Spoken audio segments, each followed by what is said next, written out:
Good morning. Good morning. Good morning. Good morning. Yes. Good morning. I know. You ever wake up in the morning, got everything started on time, even started a little bit early, only to still wind up walking out the house much later than you intended? That's what happened today. And that's why the live is starting a little bit late. But I want to thank everybody who is joining the live today. I appreciate you guys. As always, please like and share this video. Like and share this video if you're watching it later on. But I thank everybody for being here. If you're finding me for the first time, I am Coach Renz. And good morning, Roderick.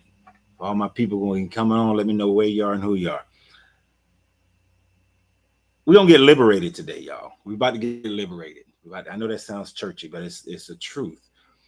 I usually hold back a lot of things, a lot of personal things. I usually hold back certain information because I want people to discover their own path.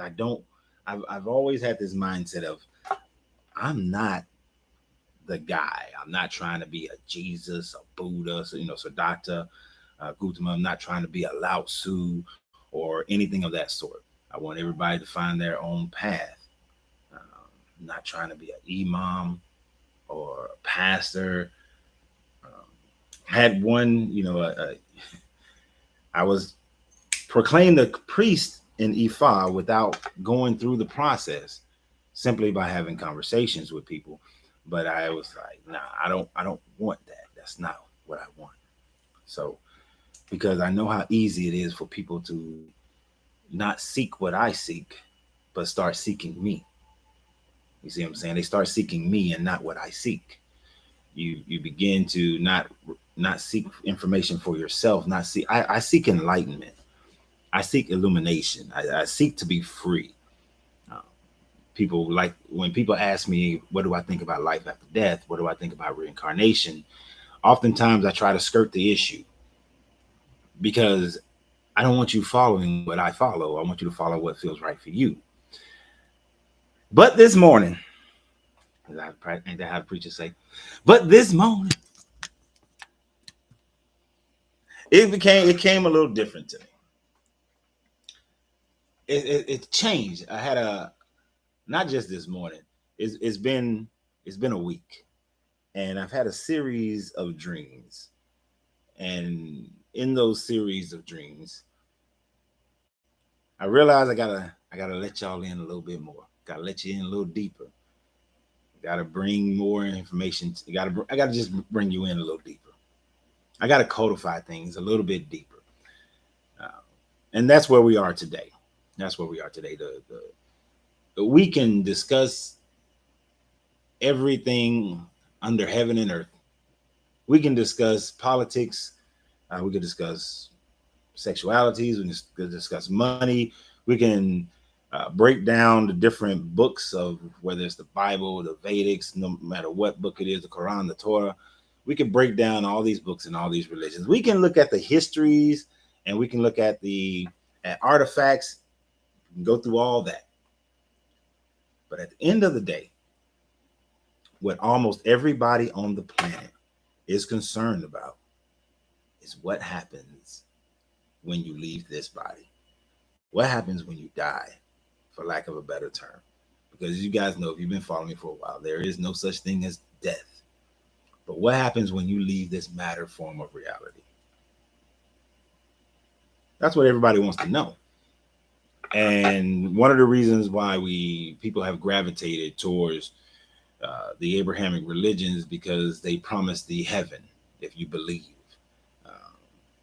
in whichever one, whether it's Judaism,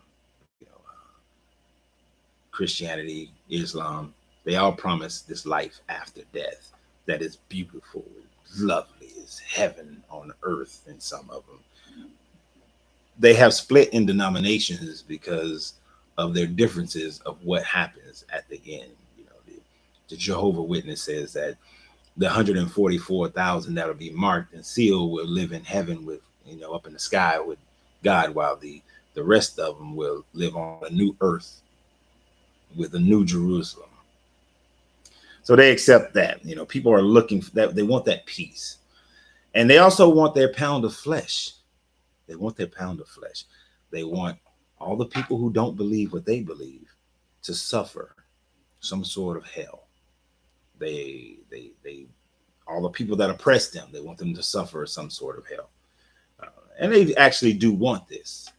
Don't let them lie to you and say that they don't want this. They actually want this. They're lying to themselves, because the true reality of it is, if a person doesn't believe what they believe, they must suffer something, or otherwise, what is the point of me going through what I'm going through to believe what I believe? I need to validate my belief by saying that there is a loser. There has to be a competition. Somebody has to lose. So the thing is, and I would try to answer questions in betweens if I stop for a second because I'm reading something. The main thing is this: we are not in competition with anyone else. Thank you, Deborah. We are not in competition with anyone else. I have said multiple times, this is everybody's individual journey. You don't need validation from me. You don't need validation from your spouse, from your parents, from your children, from society. You don't need validation by ensuring that someone else loses. This is not the NBA Finals. This is not the Super Bowl. There is absolutely no need for a loser, because at the end of the day, we all win, we all lose. And I'll explain that aspect in just a moment as to how we all win, how we all lose, and how we're all both winners and losers. In a sense, let me explain it now. We're all winners because there's no such thing as death, and we will have as many opportunities to um, reach what you would call a heaven at some point. We all have the opportunity. We are all losers because we're still here right now. We haven't figured it out yet. It's as simple as that. We haven't figured it out yet. Let me make sure I don't miss anything. Our original system was a system of knowing. It is returning. You're absolutely right, Lambert. It is returning. Shay, Deborah. And y'all know I got to light up my cigar. While I'm lighting up my cigar, I definitely want to say thank you, everybody, for being here. I thank everybody who donates to either channel, Facebook or YouTube, financially, who shares the channels, who shares the videos, shares the channels. That helps the algorithm tremendously, because my goal now is to grow this thing bigger than I originally wanted to grow this thing. Simply because the conversation we're about to have today is incredibly vital, not only to what happens after life. That's the kick. What happens to you in the afterlife is based on what you do now, what you understand now, how you live your life now. And we're going to use the Tibetan Book of the Dead as our primary model. And understand, it's a model. Everything in the Tibetan Book of the Dead is not exact. But give me a second.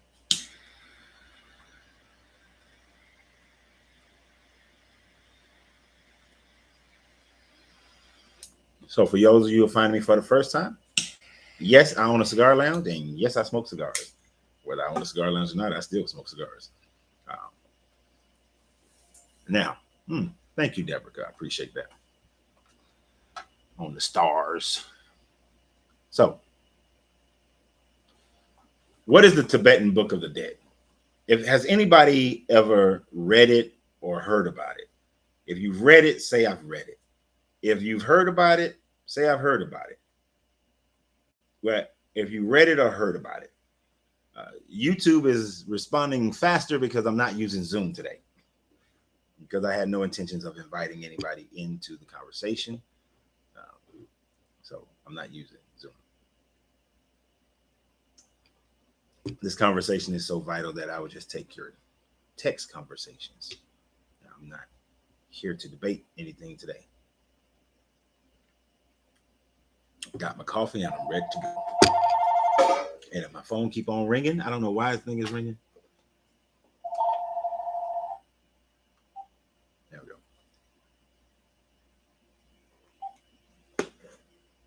Now, so C-Mac said I heard about it in the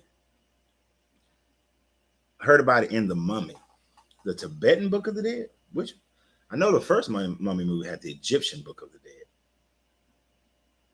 Jeremy said he heard about it. Deborah heard about it by me. Hey, man, I just talked about it the other day. Okay. All right. So a couple people heard about it. Everybody else trying to be silent. I don't know why y'all being silent. Group participation is an amazing thing. Unless you're driving and listening to this. If you're driving, don't text nothing. Just hands on the wheel. Hands on the wheel. Oh, old school Mummy movie. All right. So what is then? Lambert heard about it, never read it. I'm going to tell you this. The Tibetan Book of the Dead is one of those books. Grand Rising Debbie heard about it. It's one of those books. I like how y'all keep on talking. Oh, man, I'm going to mess up that. Madria.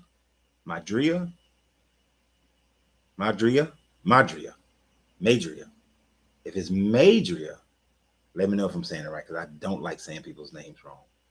Everybody who's been on here with me for a while know that I will go through hell to make sure I pronounce somebody's name right. You forgot I follow you on TikTok. Oh, yeah. That's where I just, oh, cool. That's right. Still haven't come to the cigar lounge, Deborah, but we're not talking about that today. We're not going to talk about that today. Okay, Debbie hasn't heard about it. Hell, for real, I'm going to talk about it this time. The Tibetan Book of the Dead, just so that we have a little bit of background on this book. Let me sit up always. Just so we have a little bit of background on this book. The Tibetan Book of the Dead is a book of funeral rites. It was written about 1,500 years ago. It's really unknown as to who wrote it. It is attributed to the Lama who found the book, but when it was written 1,500 years ago, they said that the people wasn't ready for the book yet. So they weren't overly concerned about fame or authorship. They said the people wasn't ready for the book, so the book was hidden, and parts of the book was hidden in different places. And in around about 700 years ago, the book was rediscovered. It was rediscovered. So once it was rediscovered, it's become one of a larger group of funeral texts for the Tibetan people. It's actually not even the most popular funeral text in Tibet. It's more popular in America and Western culture than it is in Tibetan culture, but it is very vital. The book is vital to the Tibetan people. They do respect it and honor it because it is a book that is read to a person who is dying or has died. What they believe is that a person's soul can still hear what the corpse hears for a short period of time after death. So, thank you, C-Mac. I appreciate that. And paying my tithes and offering. Can't you phrase it a different way, C-Mac? Can't you just say you're giving a donation? Tithes and offerings. I know the joke. I'm just messing with you. But they believe that for like a few hours, days, weeks, I forgot exactly how long, that the corpse can actually hear the words. So the text is read to the dying person or the dead person of the body so that it can be a guide for the person going into this process, into samsara. And I'll explain samsara as we go. Now, good morning, Angie.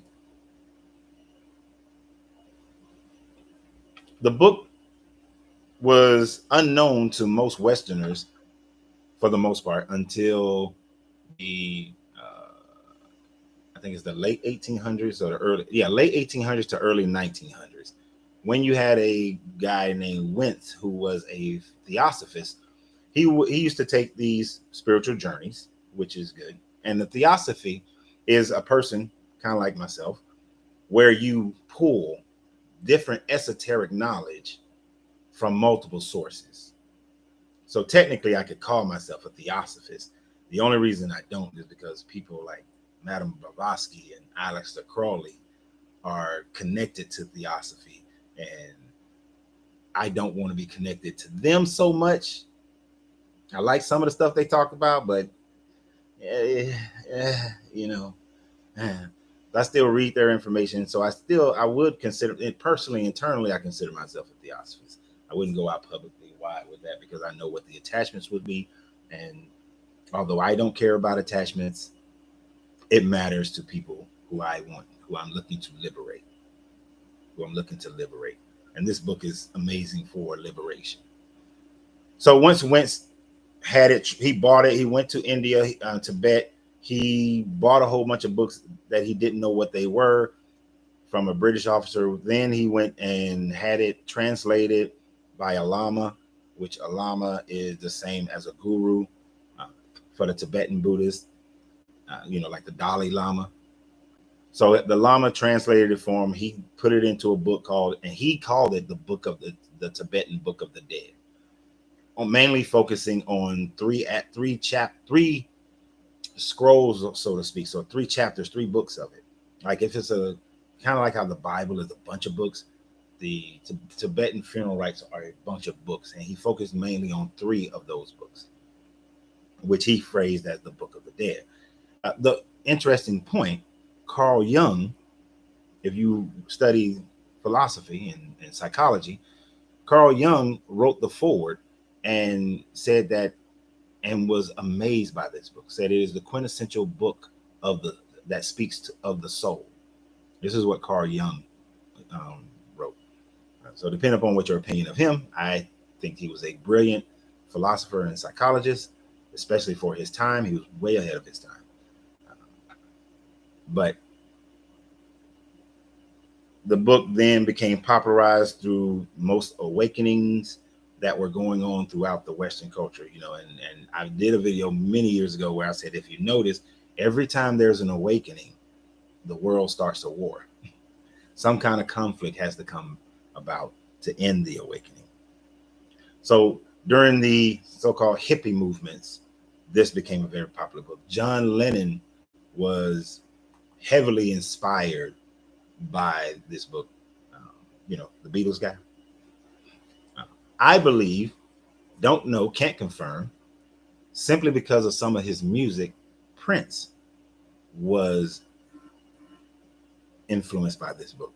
Especially if you go to one of his last albums, showing my age because I still call them albums, but his last album, Age of Innocence, there is a song called Way Home.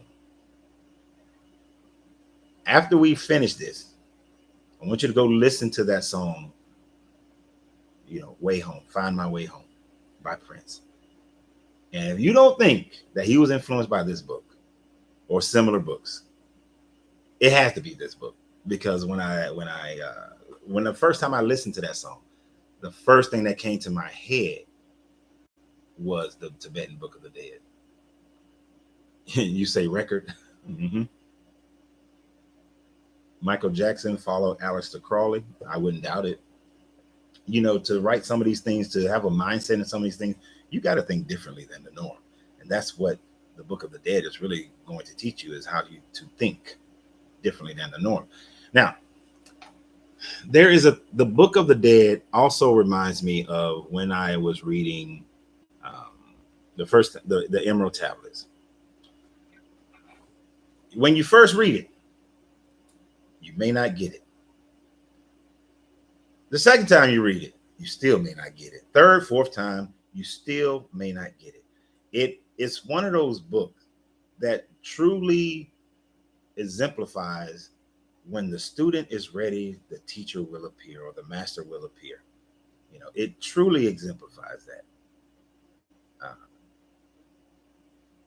this book will make more and more sense to you. It will come to you. The enlightenment of it will hit you when you're ready. Even in this video today, some people are not going to get it, whereas others will. But I'm going to try to simplify it, because reading the book, you got to read into the metaphors and the understandings and that sort of things. Just like if you go and read the Kabbalion, even though the Kabbalion is a simplified version of the Emerald Tablets, I'm going to give you a simplified version, but you still may struggle, as people still struggle with the Kabbalion. Yes, I am familiar with Billy Carson. So, this Book of the Dead. What we're talking about is what happens at the moment of death. Symbology, yes. What happens at the moment of death, according to the Tibetan Book of the Dead. When you think about this, it's going to follow suit. Most of us grew up Christian on this channel. That is why we deconstruct the Bible.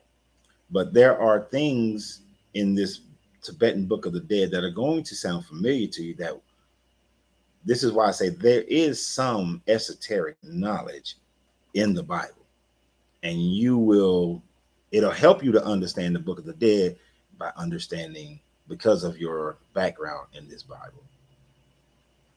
Is it a storybook like Tales? No. It's a funeral rites book. It's telling the person's soul what to expect, what they're seeing, what's going on, and how to reach the Buddha mind and not return back to earth. Right? So what killed? So it's not a story like that. So when you're reading this book, always read it from the perspective of, you're reading it to a person who's dead. It's supposed to be read to a person who is already dead or dying. So have that in mind, that like as you're taking it in, take it in. Yes, like the Book of the Dead, the Egyptians' Book of the Dead is for the dead. It's spells for you to get past certain parts. That's why he called it the Tibetan Book of the Dead, because it has similarities to the Egyptian Book of the Dead. I have most of Aleister's books. I really didn't think he was evil. No, Aleister Crowley, he wasn't. I don't think he was evil.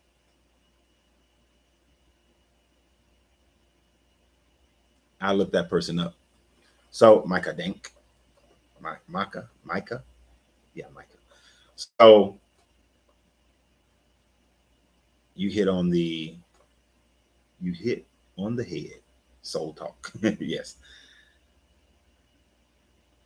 I had a train of thought and it just like ran away from me, but it'll come back. So we're not going to worry about it. That's what I get for trying to read everybody's stuff, right? But I want to be respectful. So the Tibetan Book of the Dead, it is something that is meant for you to understand. So to give you guys a frame of reference, I have yet to tell pretty much anybody this, but most of you know that last year, for 4 months, a friend of mine, a very good friend of mine, she passed away. She had pancreatic cancer. She lived in my house for the last 4 months of her life. So during that time frame, I encouraged her to read the Book of the Dead. She wouldn't read it, but we used to talk. And the way we would talk, and I did this to my father when he was on his deathbed as well. But I pretty much talked and taught them this process that they're about to go through, and what they should expect and what they should see and what they should do and how they should respond and react, how they should respond to everything. This is why I don't fear death. And I do believe that my father and my friend Karen, to a certain degree, understood everything. And I have a pretty decent idea as to, especially my friend Karen, what state she's in right now. What state she's in right now. But it's all good. It's all fine, no matter which way you look at it. And I hope you guys can, and I hope to bring you guys some enlightenment as we go through it.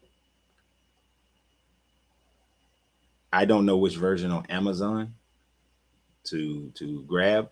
I would grab one. I would get one that's written uh, after 2005. The ones that was written prior to 2005 lack certain ways of explaining things. So if you're gonna go and get the Book of the Dead, get one that was written after 2005. Prior to 2000, when I read it prior to 2005, a lot of those books, after 2005, it was better. But because I had other connecting books and ideas and thought processes, and because of different psychedelic journeys, I was already in a state where I was getting it before 2005. But after 2005, as far as reading it and just comprehending it to talk about it, it's a lot easier.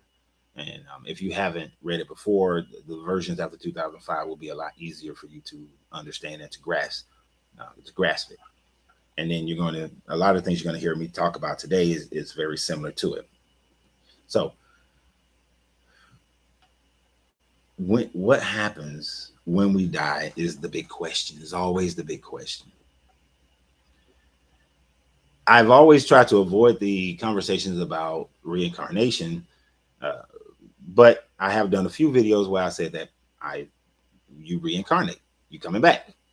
Most people are going to come back, and most people are going to come back because they do not understand the process that they're going through once you pass on from this existence.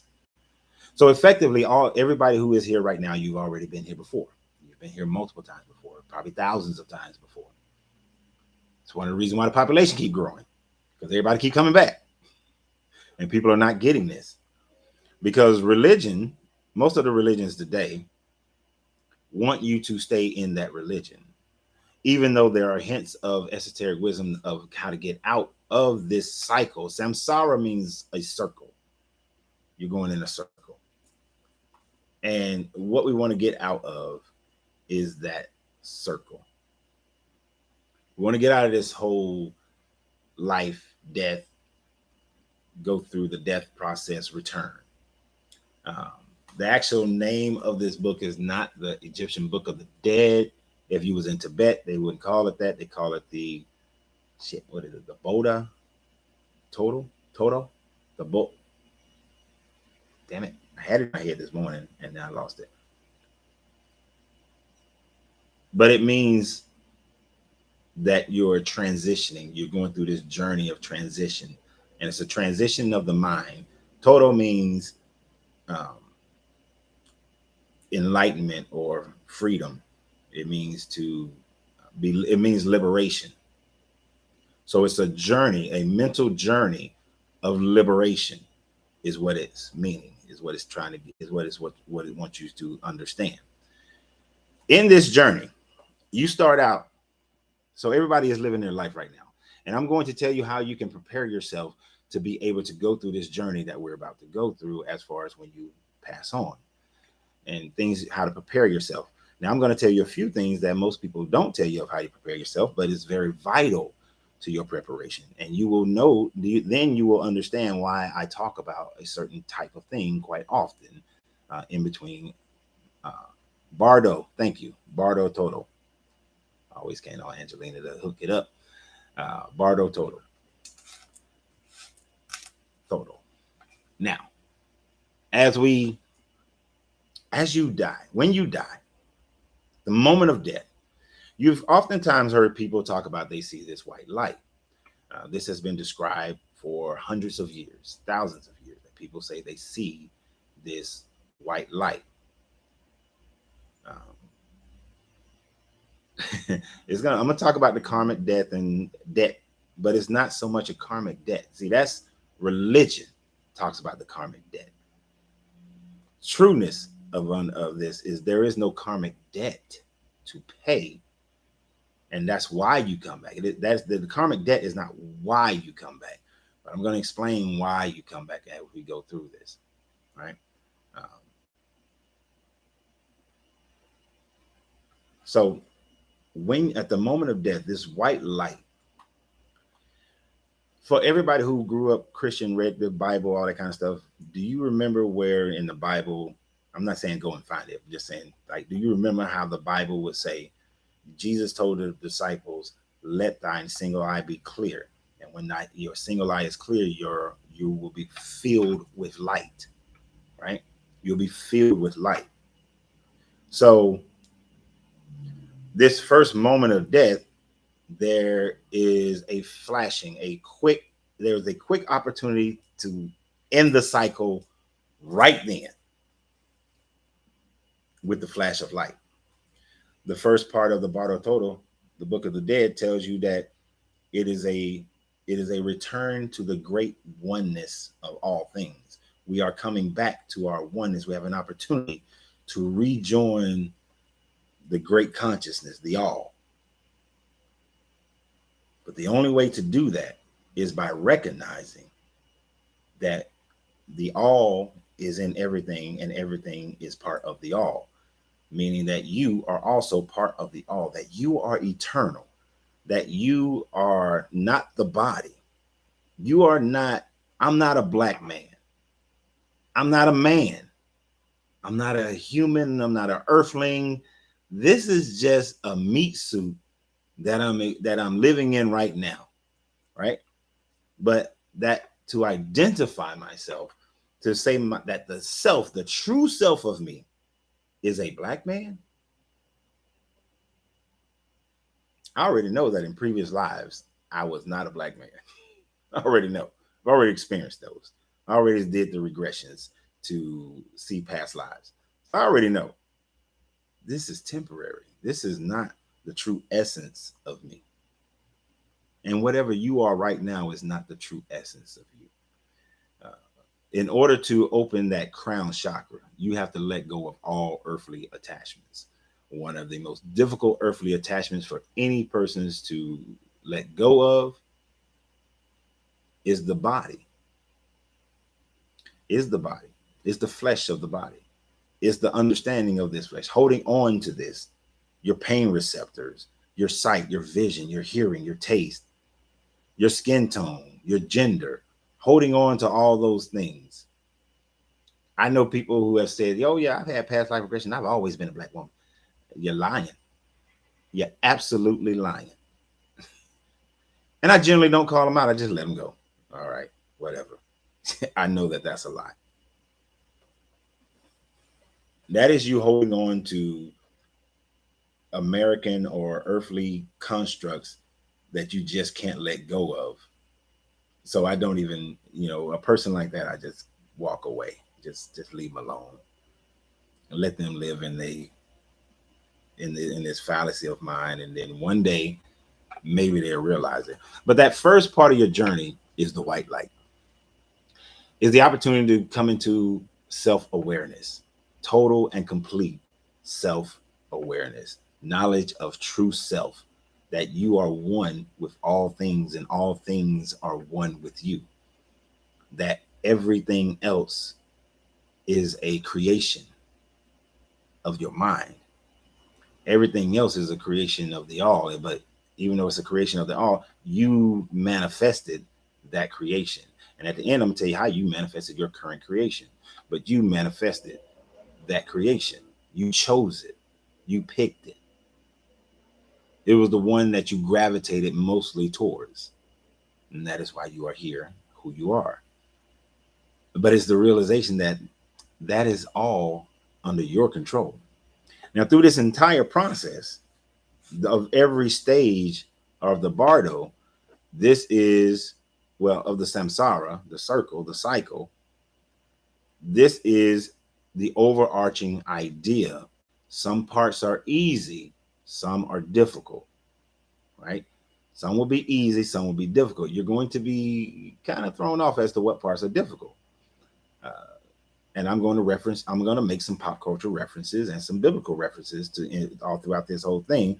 Not saying that you should follow everything in this Bible. I'm not saying that at all, because this is an individual journey. There is no salvation beyond yourself. There is no savior beyond yourself. You're going to see how in the bardo you are to save yourself through from samsara, not some other deity comes in and save you. You are your salvation. You are your Messiah. So the next stage after the light that you will experience is a heaven. It will be a heaven. It will be everything is great. Everything is wonderful. Everything is amazing. And when I used to teach the youth at a Baptist church many years ago, they used to ask me, what is heaven like? And I would tell them, imagine what's the best place you can imagine being in. Whether it's an amusement park, whether it's at the beach, the most peaceful, best place to have all the stuff. You might have some roller coasters, uh, all that stuff. What's the best place? Or the movie What Dreams May Come. He had a beautiful room that was perfect. Had a little cottage up on a hill, the river, everything was beautiful. And in that movie, they talked about how everybody has their own room and they manifest that own room. But the Bible does tell you that my Father's house has many mansions. They mistranslate it when they say it the other way, that many rooms, but it's many mansions. You manifest, you create. Your mansion, your room is all your own mental creation, right? It's all your own mental creation. So that first experience in this transition is a glorious place. But do you remember the movie, the first Matrix? Right? Do you remember the first Matrix? While I'm asking that question, let me go ahead and finish that off a little bit. In that first Matrix, when they were trying to break Morpheus, when Agent Smith had Morpheus, he told him that in the first Matrix was beautiful, it was pristine, it was a heaven, but the mind couldn't accept it. The mind couldn't accept it, and they lost whole crops. I always thought that part was funny when they said we lost whole crops, but the mind could not accept it. This is the most difficult part of samsara. The most difficult part of the life after is, can your mind accept this beauty, this bounty? Now, right now, you're going to say, yeah, I can accept it. Remember the esoteric teachings when it's in the Bible, when it said that blessed are the persecuted, because opposite to those who have happiness, joy, wealth, all that kind of thing. Because, and I want you to think about this, how people are today. People today will gravitate towards negative imagery faster than positive imagery. We're willing to accept the negative faster than we will accept the positive. Jonathan Majors has 130 accounts on him. How many of you have already pronounced him guilty? How many of you have already accepted the negative version, even though the girl who was in the car has already immediately recanted, and said that she started it, that she initiated it? How many people automatically went to the negative? Every time something comes out, we automatically go to the negative. There was a news channel that tried to start up, and it was a good news channel. It lasted about 3 years. Nobody would watch it. Right? Nobody will watch it.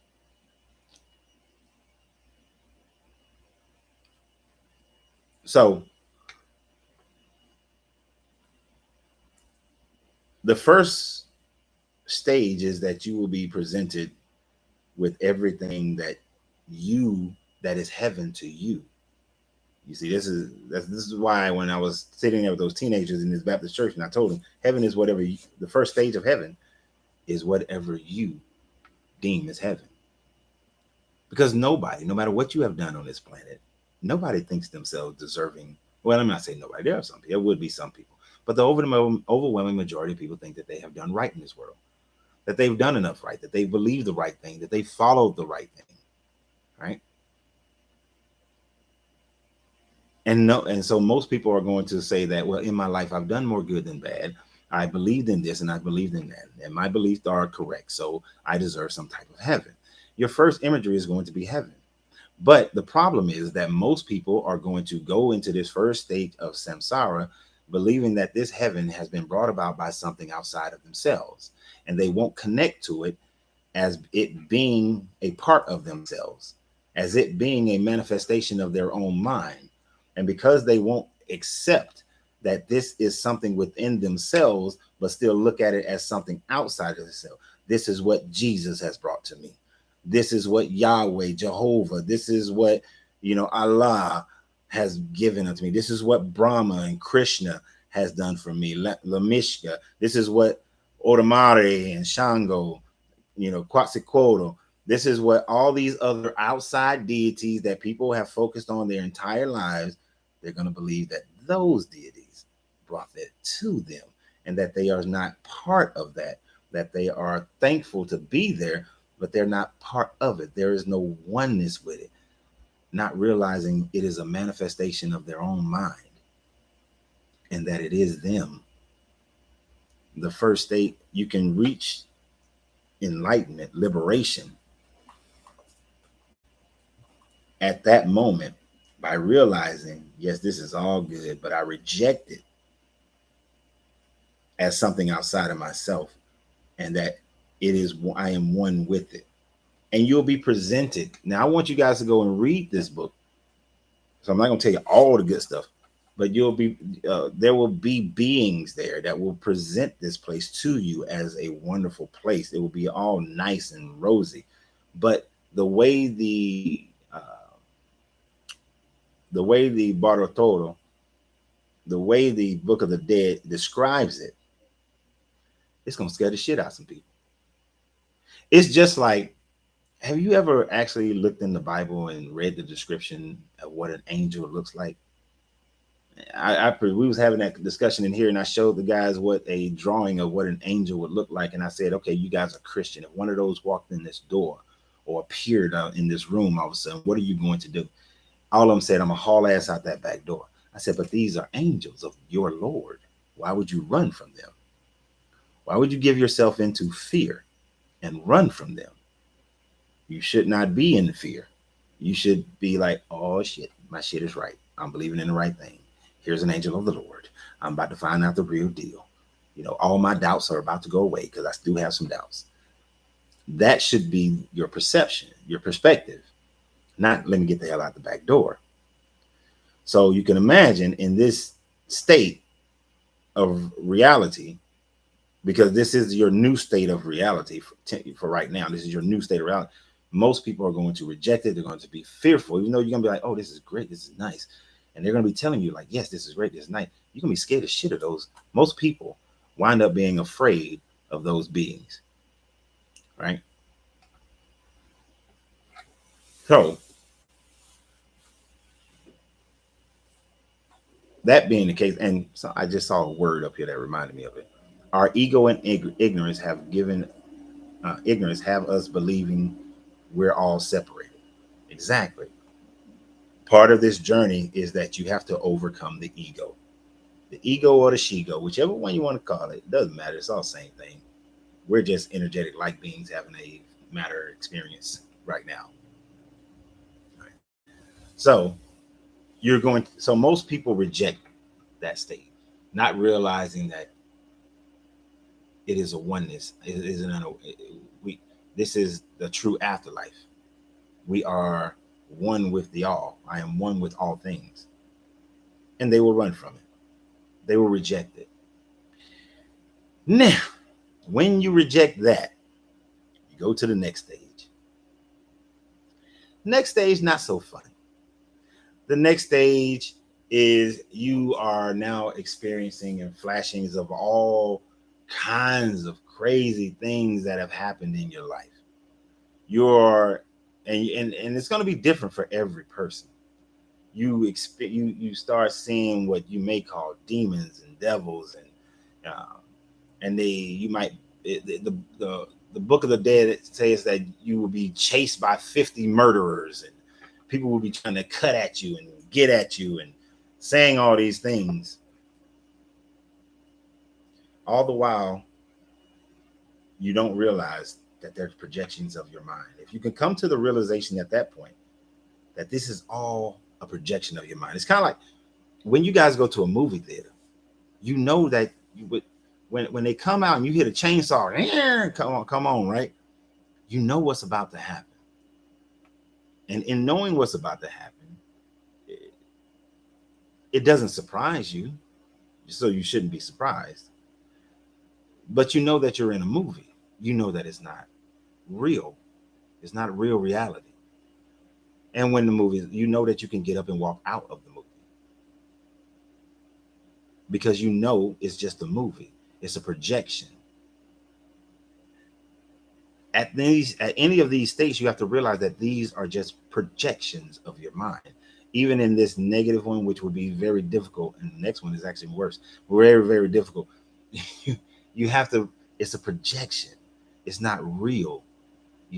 Jason is not real, but it is a creation in your mind. You have to come into a level of self-awareness of who you truly are as an spiritually enlightened being. Just as much as I know that this is my cigar lounge, when I come to the door, I know it's my door. I know it's my cigar lounge. I know this is right behind this laptop and phone is my chair. It's my chair. Don't nobody else sit in my chair. It's my chair, right? As much as get in my car, I know it's my car. It's my house, right? It's mine. Okay. Now, understand, we're all in this together, though. So go from the mind. Now, when I say this, the mind, it's just the knowingness of what it is, and then get to the next level of a knowingness of it's all shared. It's all one and the same. Right? I said it's my house, but when me and my lady are at the house, it's our house. Right? It's our house. When we're in the car, it's our car. When we're eating the food, it's our food. When we look at the bank account, it's our money. I know that one hurt a lot of people right there. That right there hurts some folks. That right there hurts some folks right there. And that's how the preachers do it. I know that hurts y'all. Some of y'all didn't like that one, but it's our money. Right? There is truly no mine. It is all ours, shared, unity. This is all togetherness. This is what the book, and the first thing the book says is coming into the understanding of the oneness of all and all things. Right? So it is that. Which came first, the Egyptian Book of the Dead or hell? Actually, I'm not 100% sure, but I'm pretty sure the Egyptian Book of the Dead came first. The Tibetan Book of the Dead was written 1,500 years ago, as far as we know. Right. Now, I know you guys are seeing like there are nuggets in Marvel movies. There are nuggets on other movies and shows. It's all around you. The information has always been available. It's been in your Bible, right? It's been in the Vedics. It's been in the Torah, the hermetics. It's been in all levels of philosophy. It's always been there, but shrouded because of our attachments to the earth, to this planet, to this plane, to this understanding. Attachments to the body, attachments to family, attachments to experiences. Not recognizing that there is no good experience, there is no bad experience. There are just experiences. And what do we learn from each experience? Yeah. We may call it a good relationship or a bad relationship, but really it's just a relationship. What did you learn? And more importantly, what did you learn about yourself? So when you're in this next state of samsara, and you're experiencing all that, you will be drawn to certain lights. There will still be the opportunity for the awakening. The white light is always the awakening. The white light is always the liberation.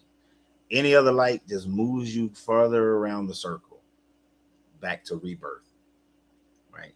It gets a little tricky at the end of the rebirth, but it moves you back around to rebirth. And at any point in this journey, you can reach enlightenment. It is not that, oh, you missed it in the very beginning, now that's it. You got to go through the process and then be born again and try to catch it. No. At any point, you can recognize the oneness of yourself, the unity of all things. And then you will reach Buddha mind. You will reach enlightenment. You become a Buddha. Right? Now, after this negative part, you get the even more negative part. You get the, as it describes it in the book, in the Tibetan Book of the Dead, you get the brain sucking demons. You get the ones that are specifically truly trying to harm you. And in them trying to harm you, you have to recognize that there is no way for them to kill you. That you have to be able to quiet the noise, quiet the chaos, quiet the mind, pull yourself out of this this state and see that this is not true reality. They will be howling at you, trying to get at you, trying to do everything possible to get you. You have two options at this point. You either come to realization, come to understanding, or, like most people, you flee. And in your fleeing, you start to develop bodily functions. You start, even before you have ears, you start to hear. Even before you have taste buds, you start to taste. Before you have a nose, you start to smell. But you start incorporating a bodily functions, and then you start incorporating a body around you. As you are, because now you have a desire of escape, and that desire of escape that you know of is back into the matter plane existence, back to the now. And what the Tibetan Book of the Dead called this stage is that you go into a state of being a hungry ghost. It translates to a hungry ghost.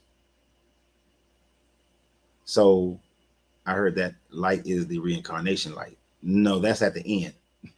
It's at the end. The first light is the light of joining the oneness with all things. There's another light at the end that we're going to get to in a minute. That's the light of reincarnation. But you become a hungry ghost.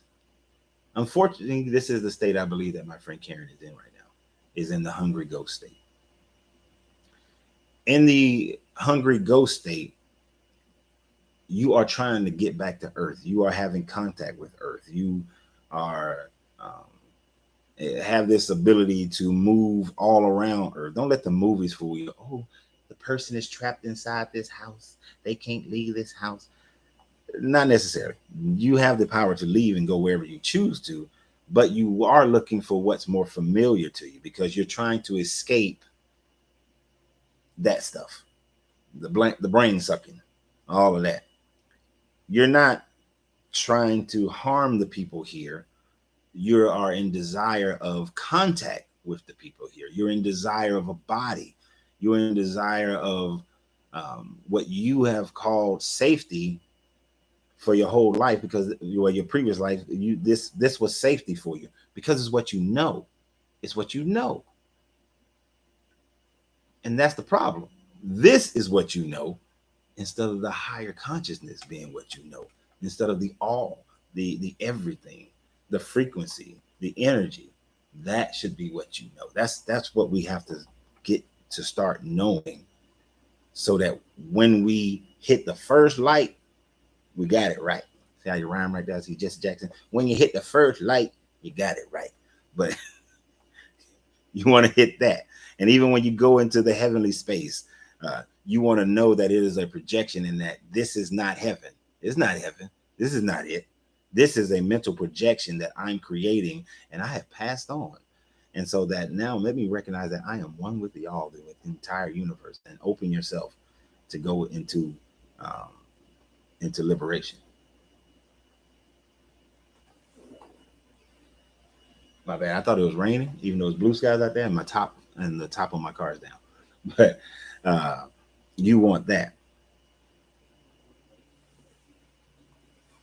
But that hungry ghost state, this could be explained by those who say that they have their ancestors are watching over them.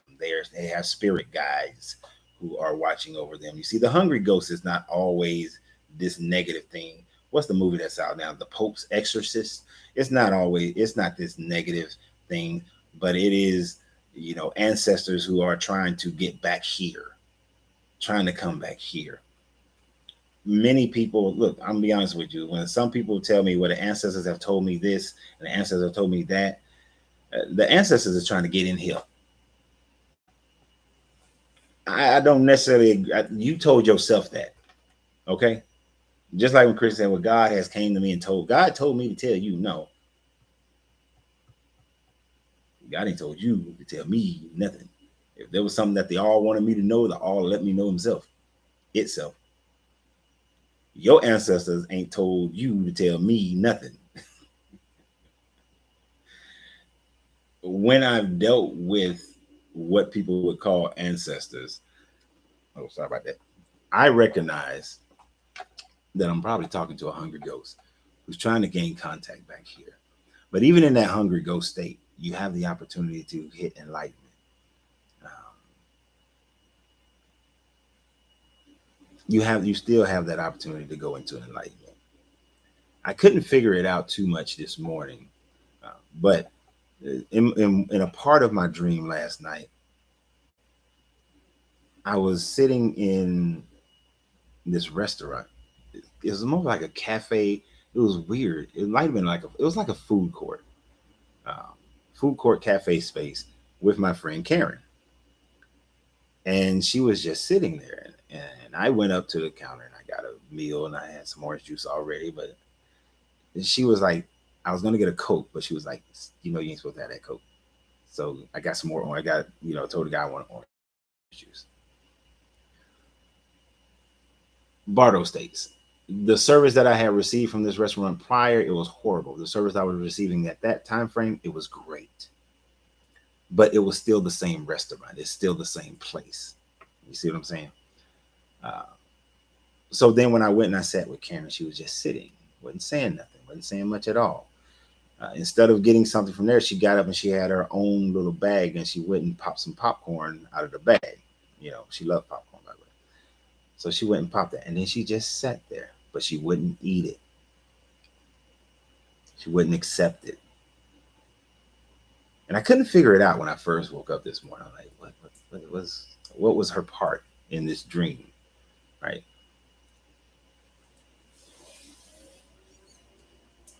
And she's not accepting this reality. She's not accepting she wants to come back to this, right? Because she wanted the food that I had because I'm present here. But she couldn't get it. She couldn't have it. But she wouldn't accept what she had. She has to accept where she's at, and that she's projecting it out of her own consciousness. Because it wasn't a place I've ever been. But she had been there. But I knew of it. But she had been there. So it was a projecting of her mind. Um, so this is even in that hungry ghost state, you still have an opportunity.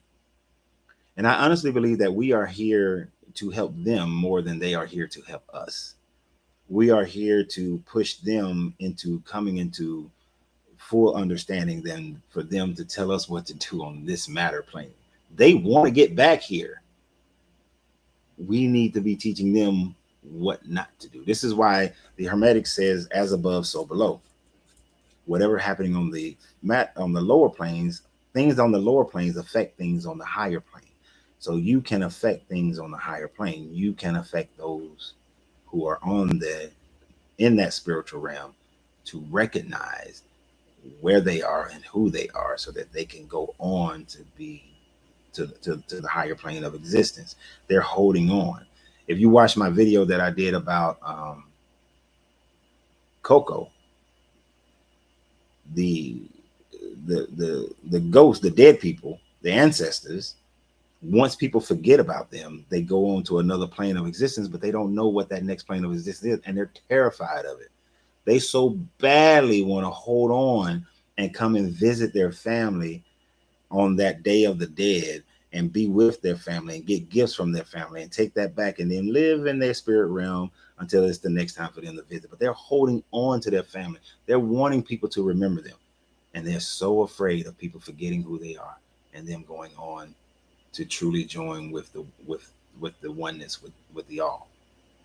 And that Coco movie showed that. Now, I talked about that when I did the breakdown of that movie. Understand, I was breaking that down. It is through this understanding of the Book of the Dead, as well as the Egyptian Book of the Dead, that these thoughts are there, and the hermetics that they are there, and that this understanding is there. And this is the understanding we have to come to. Now, when a person, when they have ran and they are trying to get away, and they have to realize that they are not a body. They're not feeling those things. They're not experiencing those things. They're not experiencing hunger. They're not experiencing hearing and all of that, but they so desperately. Now, if a person fails to recognize where they are and who they are, then this is, I think Lambert said it, this is where the other lights come from. This is when the other lights come. But they're not white. The white light, the white bright light takes you to oneness. But this is where the other lights from. And these other lights are womb portals. They're womb portals. And according to the Tibetan Book of the Dead, there will be a man and a woman there who will guide you and say, you should take this womb, you should take that womb, this, telling you which ones you should take. In truth, you say you should take the one that you are most attracted to.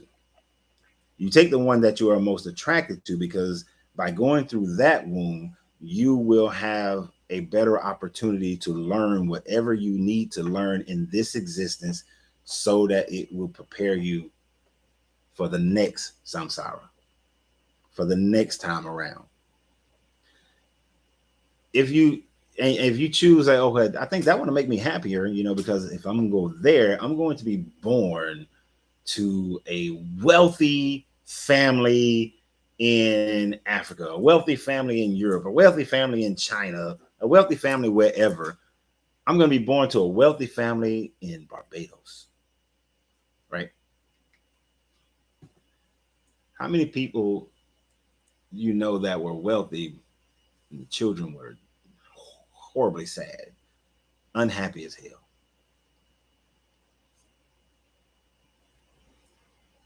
Tired of all this bullshit going on as a black man. I'm coming back in the white family. I want my white privilege in America. So I want to be in a wealthy white family in America because I want all my white privilege. Some may laugh. Some will say, I would always want to come back as a black man. Now that's you holding on to your current state of being. That's you holding on to your current state of being. The true knowledge of self is knowing that you're not any of those things. So you will be attracted to what you think you need to. That's what you'll be attracted to, what's going to be best for you. But you may choose what you think is best for you. What you think is best for you may not be best for you. Putting yourself in a position to learn not a goddamn thing. To grow not even a little bit. So it may be to be born into a situation that is not the best, but in that situation, that's where you learn. It may be, if you say, okay, I'm gonna be born to a Tibetan family on top of some mountains in the damn Himalayas, a person like myself would be like, hell no, it's cold up there. and it's rough living. It might be peaceful and quiet, but you gotta do animal husbandry. I don't want to do no damn animal husbandry. I don't want to mess with goats and sheeps and yaks. I'm not attracted to that. But maybe that's where I'm best suited to learn, to grow beyond where I am now, beyond this life, so that the next one I have better understanding and deeper understanding and more understanding. So there will be guides there to tell you which ones to go to, but not all the ones they tell you to go to is going to be best for you. You truly have to look inside and see which one you're most attracted to. But even at that last moment, the white portal is still there. The white light is still there for you to recognize that it's all mental. The all is mind. The universe is mental. Everything is a thought projected out. This is what the hermetic teaches. This is what the understanding of all people. And when you're looking for a body, you're looking for the earthly attachments. You're looking back. You're looking back. I don't remember where it is in the Bible, but it says something. It says something like a man who puts his hands on the plow, but looks back, is not ready for the kingdom. You see what I'm saying? This wisdom has always been in that book. It's been buried. That's why I still use it, because of things like that. Right? Once the plow is you knowing, and you making your way into oneness with the all, oneness with the universe. But when you look back, you know, that damn Renz. Oh, that life I just led as Renz, that was pretty nice. You know, he all right looking. You know, he had a pretty decent life. Adventurous. You know, funny sometimes. Mean as hell sometimes. But he was all right. Beautiful kids. You know, traveled a lot. I like that guy. And you keep looking back. You want that. You want that. You know, but this time I'm coming back. I'm going to be Denzel. I'm going to be Idris. Hell. I'm going to be Tom Cruise, because that joker he can still run. Tom Cruise, he is way older than me. He will outrun my ass, and I feel some kind of way about that. Come back as Tom Cruise. A little short. Come back as Tom Cruise. You see, that looking back is blinding your one eye, which does not allow for you to obtain your light body, because you're trying at that state to get back into a physical body. And because you're trying so hard to get into a physical body to escape these mental projections of the mind sucking demons and whatnot, you run into one of the womb portals, and then you're born again. You live 80 years or so, whatever, 100 years, you start over again. All the while, you could have ended this cycle and joined with the all. Lambert says desires bring you back. And that is one of the teachings in Buddhism, is that in order to end the cycle of samsara, you have to get rid of desire. Even though when you desire to get rid of desire, you're still desiring. It's always a little Buddhist joke there.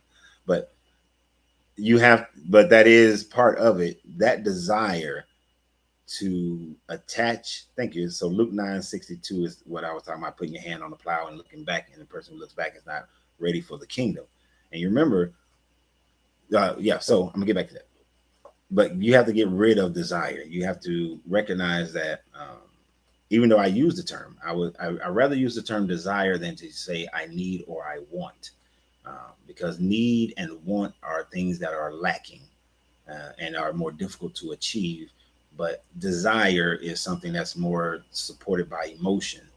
But the difference that I would have with Buddhist teaching is that there is a control. It is, you will always have a desire, but it is control over that desire instead of that desire controlling you, right? So you have to always be in control. And that is the key to ending reincarnation.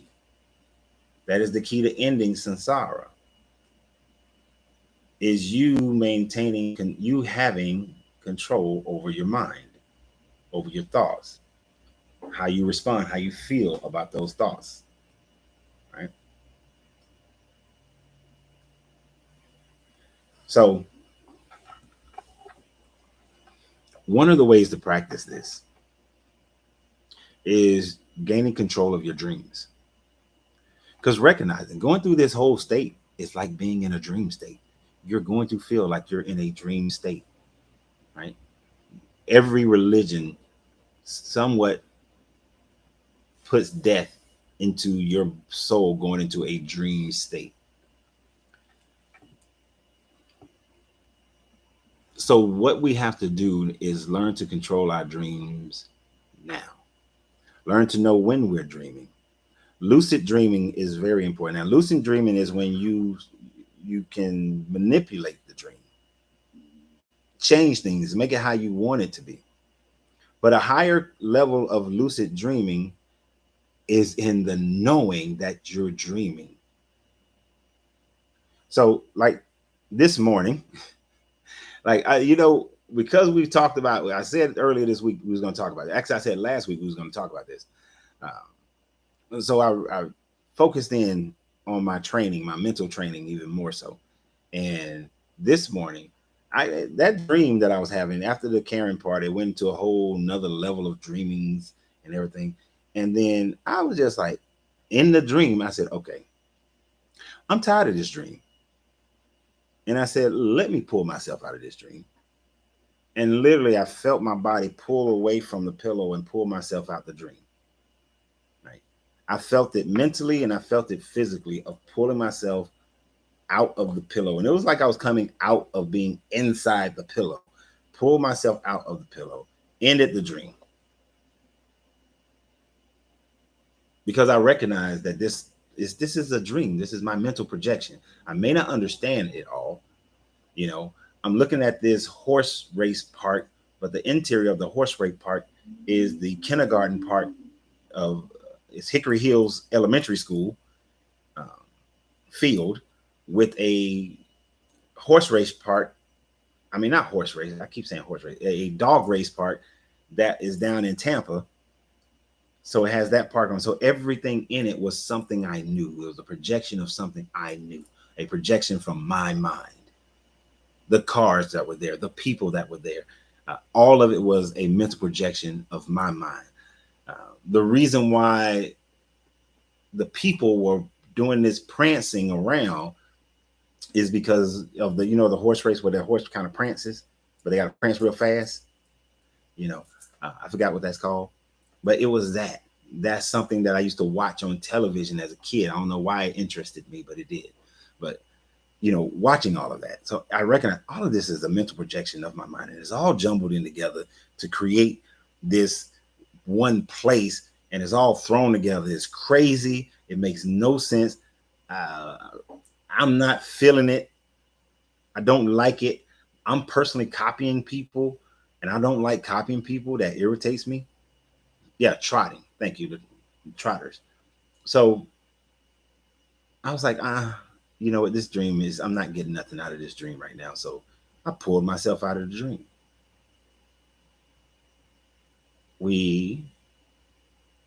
What determines if we join the light or reincarnate? It is that ability to recognize your self-awareness. And I pulled myself out of the dream because I knew that all of this was a mental projection. You join the light when you recognize after death that everything is a mental projection from your own mind based on all your life experience, and that it is not real, and that in joining the walking into this light, recognizing that all things are connected, that all things are one, and you are one with the universe, that keeps you from the reincarnation.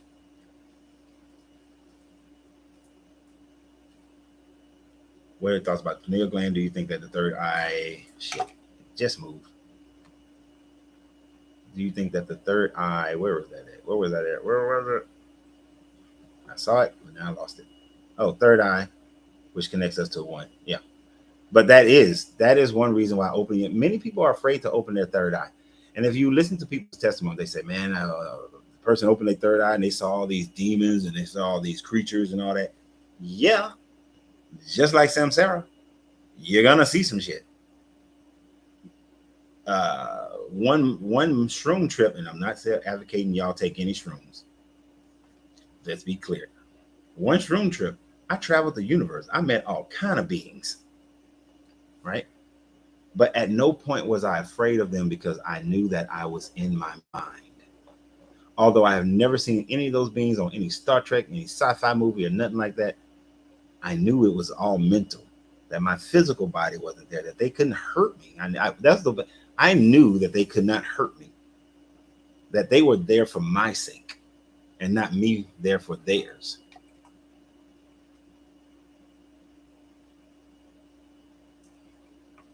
There is an alien component to this thing that you never addressed.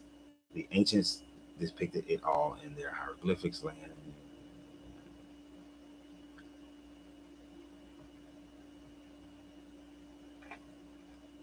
Are there aliens? Possibly.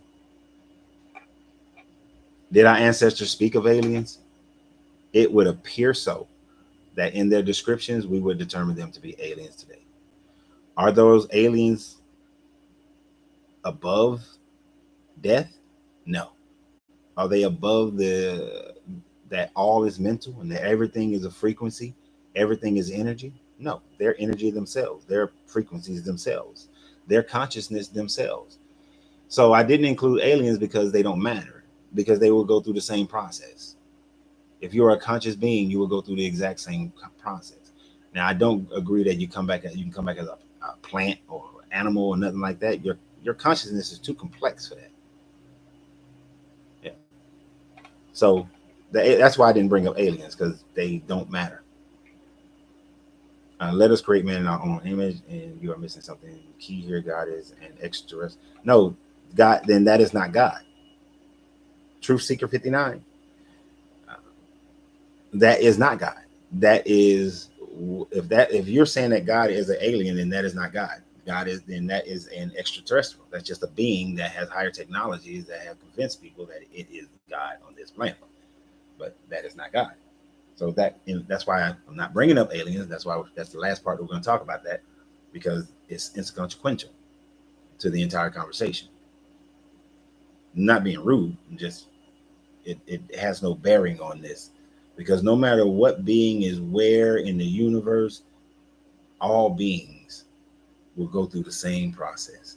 Whether a being lives 10,000 years lifespan or 5 days lifespan, it goes through the same process. I don't remember my dreams unless there is a lesson to learn. So what might be about be about? Um, I don't remember all of my dreams. I remember most of them. I do know that if I don't focus on what I dreamt, immediately when I wake up, I will forget that dream. Right? I will forget that dream. Uh, and you struggle. So focus on your dream immediately. Don't get out of bed. If you need a notepad by your bed, get a notepad and start writing down everything that you can remember. It doesn't have to be in perfect order. Just write down, write. But don't do nothing. Don't think about, oh, I gotta get up. Oh, it's 8:30. Oh, what's long about? Oh, is the light outside? Is it raining? How's the traffic? Don't think about nothing. Just get out of bed. I mean, don't just focus on the dream. I mean,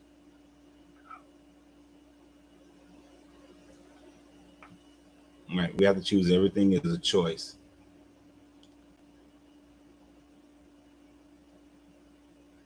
Now, when we can go through this entire process, we can come to realize that many things that we argue about doesn't matter. Uh, for a while, I dropped off the scene as far as doing these videos some years and years ago. One of the reasons is because I was like, all these other conversations, what do they really matter? Right? Who is God? Who are the angels? Uh, who is Jesus? Who is Abraham? Who is Muhammad? Who was teaching this? Who was teaching that? I realized that none of that matters. None of that really matters, right?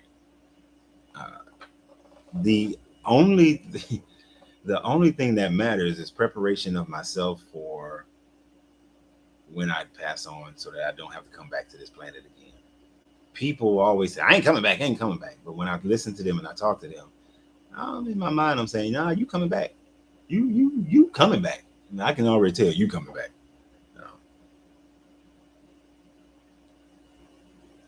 So even though I do break down, I'll still do my deconstruction videos and all that sort of thing. I still do my archaeological style videos and all that sort of thing. But at the end of the day, what really matters is opening your mind to higher conscious levels of enlightenment for liberation, for the turtle. If I'm saying that right, turtle. Have you ever meditated and don't remember anything, and time just flew by? No. I mean, time has flown by, yes, but not remember anything. No, I've always remembered everything. Whatever I was meditating, I always remember everything that's going on during my meditations. Deborah, oh, you left for a while? Yeah, you missed a lot.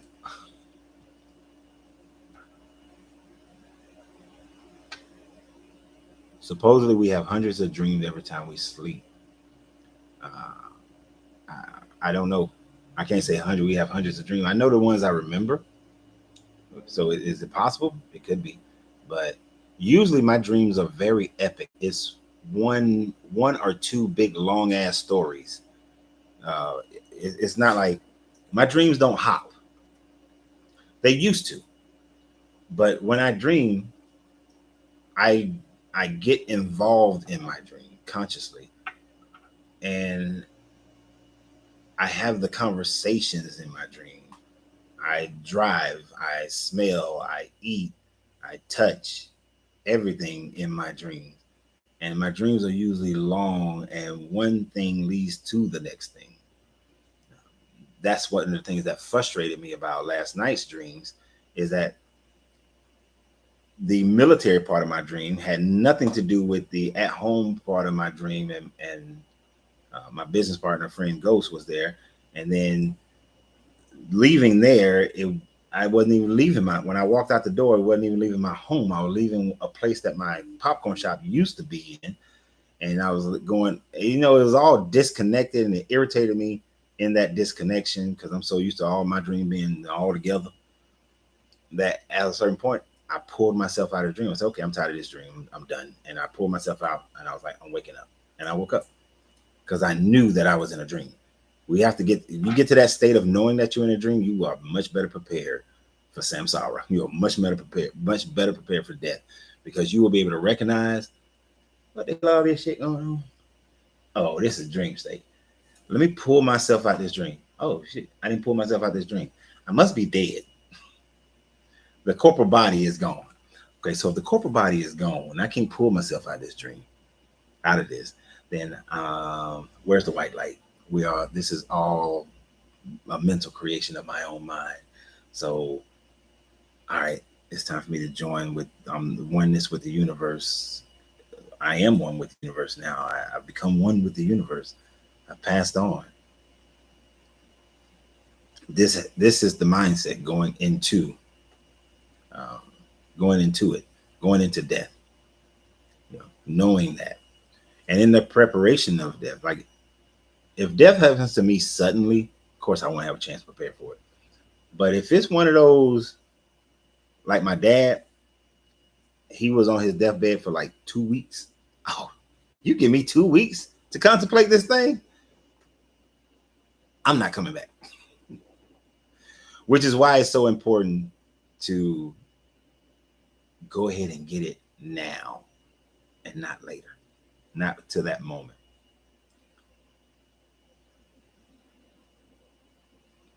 Would you say Karen came to visit you, thought through the dream? Yes, that dream, and that's probably why the dream was so crazy and jumping around, because you have my consciousness competing with her consciousness. Her trying to get to me trying to just do my normal dream thing. And my normal dream thing is always looking for enlightenment. So when she was able to intercede in my dream, I recognized, okay, she's here. What is it? What does she want? Okay, I can. Did you want? I asked her, did you want some? I'm gonna get some food. Did you want some food? She was like, no, got my own food. Then I went and got mine. She went and did hers, and other people were looking at her like, I didn't know you can come in here and get your own food, because it was like in a cafeteria food court place. And she popped on, but she didn't eat it. And when I sat there and she was like, you ain't supposed to have soda. Get the orange juice, and I got the orange juice. So when we sat there, she wouldn't eat her food. She couldn't eat her food. And I was like, that's what's for you. That's for you. Go for what's for you. But she just sat there. And she sat there desiring what I had. And it wasn't for her to desire what I had. It's for you to go for what you have. For what's for you. Walk your ass into the light. Literally, like that's how I talk. Like if y'all were here, when I get on here, I'm a lot more polite. Just letting you know. I know Deborah be lying to me saying she's gonna come by the lounge, and I know C-Mac be lying to me saying he's gonna come over here to the lounge, and C-Mac even say he's gonna do a podcast with me. But I'm telling y'all, in person, we're going through stuff. Like, look, take your ass over there and sit down somewhere. So literally, that's how me and Karen, I would tell her, you ain't getting what you want because you ain't doing what you need to do. And get your lazy ass up and go and do it.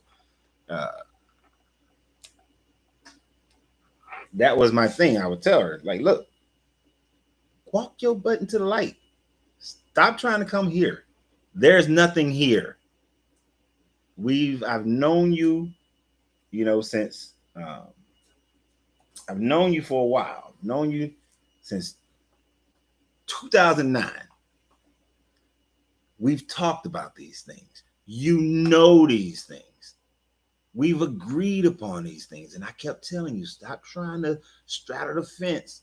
You straddling. You trying to be a Christian, but you also trying to walk this path like I walk.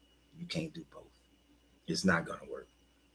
Because the only way that works, you can take some of the esoteric things from the religion. Yeah, I hear you, Deborah. You don't come tomorrow night because I'm leaving at around 6. Got a hot date going to the High Museum for jazz at the High. I'm C-Mac. I hear you say you coming too. So Deborah and C-Mac let you know, don't come tomorrow after 6 because I'm going to the High Museum tomorrow night. They started the jazz at the High Museum on the third Friday. I'm going.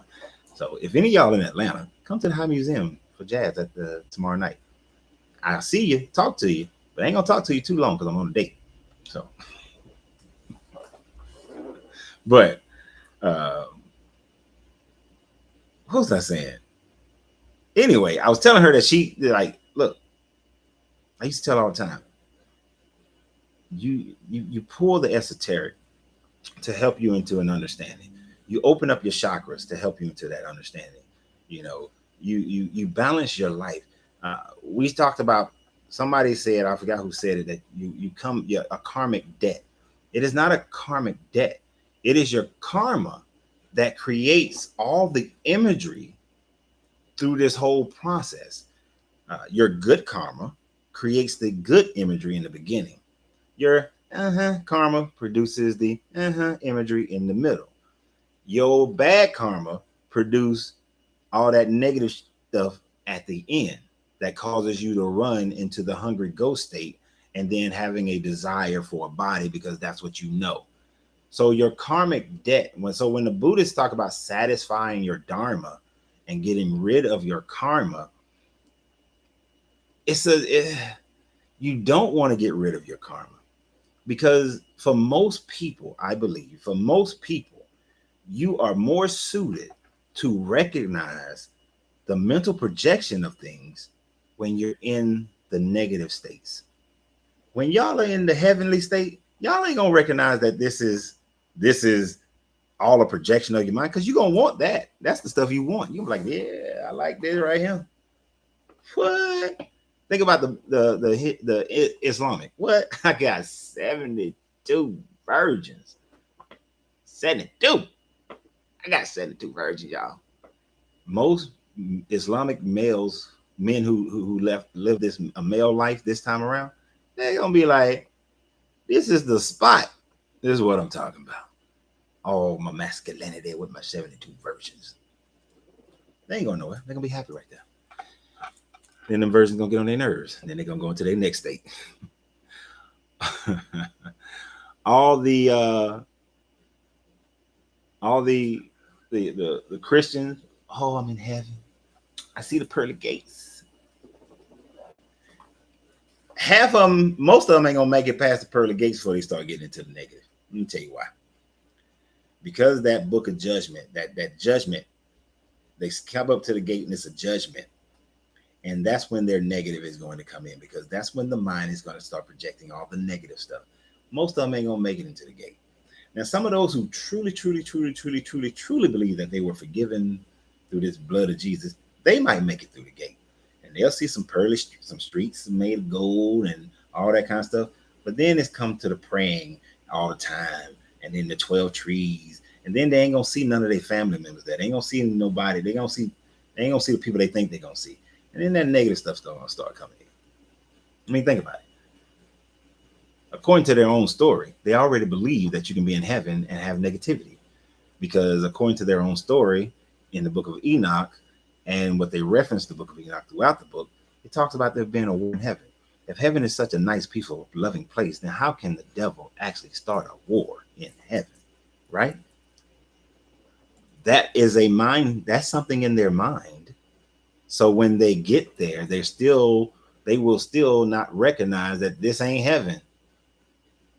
This is not the heaven. So they're still going to have that problem. It doesn't matter what religion it is. This is why I don't like religion in itself. All of them have some kind of war in heaven. It's something about this heaven thing that's it's just not going to work. And then the worst part is that when they start experiencing the negative, they're going to think that they didn't do something right. And they're going to start thinking that they are in hell. And when they think that they're in hell, that's when they will definitely not be strong enough mentally to recognize that none of those things that are happening to them, that they are deserving of them. They will believe that they are deserving of that. That's why one of the shows that I really love was that show Lucifer that came on, especially in the second season, when he really started exploring the ideas of hell. And he said that most people go to hell, but never realizing that the doors are never locked, that they can walk out at any time. The only thing they have to do is forgive themselves of their own guilt. But they were, through the whole show, only one, other than Lucifer himself and his mama, only one human ever made it out of hell. But that human made it out of hell because Lucifer actually wound up spending time talking to that dude while he was in hell. He never talked to anybody else, so he just let everybody suffer, but he actually spent time talking to that one dude. And that one dude made it out of hell because he finally forgave himself for the guilt that he was carrying, recognizing that And that's the thing. Every room in hell was a projection of the person's own guilt and the projection of their own mind. So this television show, whenever they did hell, they showed you that it wasn't, the demons were only participating as to the extent that the person believed that they deserved. The whatever issue was going on, whatever repetitive, whatever hell loop they were in, was something they believed that they deserved. Most people who have followed Christian, the Abrahamics, will believe that this is what they deserve. When they start experiencing that, they're going to believe that, and they will become a hungry for, and they will stay there for a while before they become a hungry ghost and come back into this, to this earth, this matter plane, because that's what they're going to accept for a minute. Yeah, I love that show too. I'm good on 72 personality voice. I think that's what you. On the astral plane, seeing my future, I saw my military career and I saw my divorce. Yeah, I hear you, bro. I don't like seeing the future. If I saw them lottery numbers for that 2 billion, that'd been different. But I don't like seeing some of the futures that I've seen. I didn't like seeing them. Like, I too knew that I would get divorced from my first wife. I knew that, and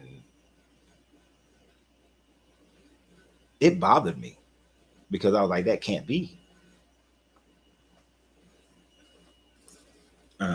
Because I knew she wasn't my wife when I died.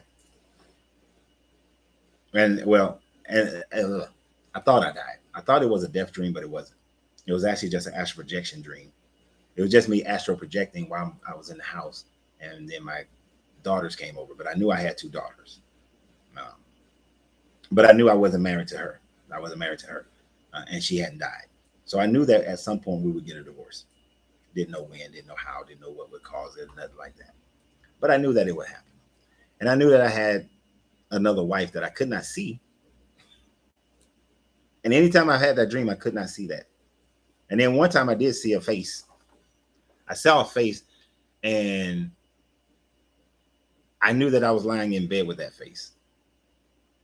And then, as life would have it, and I'm not advocating anyone to do shrooms, on a mushroom trip, I saw that face. And it was funny as shit when I saw that face too. I ain't gonna lie to you. It was funny. Uh, Appreciate that, Arrow. Always great to see. If you donate some cash on Facebook, I'm definitely gonna read your comment, or on YouTube. On YouTube or on Facebook. They have stars. Always great to see you here. You teach. As always, a little something for the collect. You and C-Mac with this collection plate and tie stuff. I'm gonna fight you one day. Nah, just funny. But yeah, that's a hard thing to have to deal with, because some of those futures. Now you can prevent those futures as well.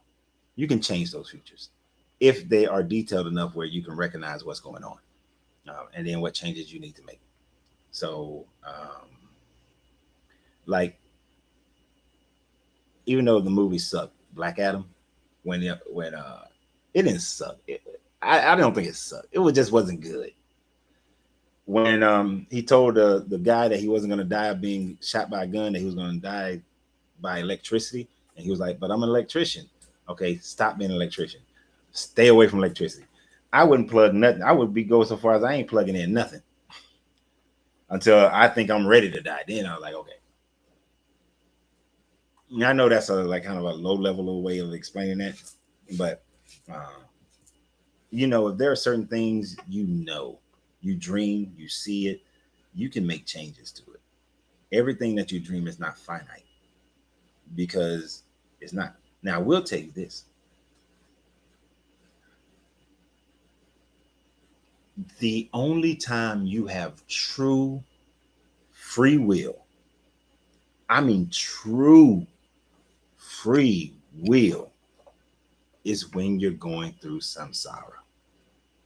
that is when you will have true free will. Right now, you don't have true free will. You can, to a certain degree, you do, but not fully.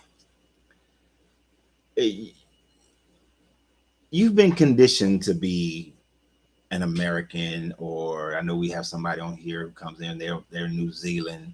We have people in South Africa. We got people from all over the world that comes on this channel. So you are conditioned for your nationality, your culture within that nationality, your gender, your race. You are conditioned in all of that. So a lot of your patterns of thinking are based on those sorts of things. I spent almost 9 years in the Marine Corps. I have a certain level of conditioning that's still with me from the Marine Corps. I grew up with Eddie J. Ross and Isabel Ross and Mary Alice Fuller. That was my family name, people in my family, my mother, and my grandparents, my brothers, my sisters. You have conditioned, my aunts, all them. You've been conditioned. You don't truly have free will. But when you're in samsara, you truly have free will and total and complete control over every aspect of everything that's going on and every direction and path that you take. The more you work on your mindset and recognizing and basically opening your chakras, recognizing the 7 hermetic laws and living by each one of those, living by the whole aspect of it, the better prepared you are to deal with samsara, the better prepared you are to deal with life after death. And maybe you don't go through all the other shit. And you just, you know what? You die, boom. I see just a bright ass light. Let me pull myself out of this dream. Nope, not a dream, bright ass light. I am one with the universe. This is it. It's over. I'm done. I'm one with the universe. I understand the fullness and the consciousness of the all, that we are all one, that the universe is mental. And bam, you're done. You ain't got to go through the heaven part. You ain't got to go through the purgatory part. And then you ain't got to go through the hell part. And then the hungry ghost part. And then selecting a womb part. You just stop right there. But in every part, you can come to that realization. So you still want to build your mind so that at whatever part strikes you, that this is not real. Whenever you become Neo, whenever you go from being Neo to the one, and if NEO, reverse it, OE, Neo is, I'm saying NEO for Neo, right? And then OEN, one. Whenever you reverse it, and you become the one, and you become one with the all, one with all things in the universe, one with all other consciousness that is in the universe, all other atoms, all molecules, and it's not even atoms and molecules, those are matter plane existing things, but all frequencies. When you are expansive in all frequencies, it's over. You're done. You ain't coming back here. You've reached enlightenment. Right. We're always being influenced. But that is when you have complete self-determination, free will. Happy 420, by the way. Oh, hell. I'm going to see that stuff all over the place. I don't. This cigar, that's my 420. Well, a little shroom trip every now and then. That's my 420. But I'm not advocating for anyone to take shrooms. I will say that because you ain't here. I recognize that there is nothing good nor bad, but I ain't trying to be in jail for none of y'all. There are preferences. I don't like when I dream of family members dying. It doesn't really bother me because there's no such thing as death.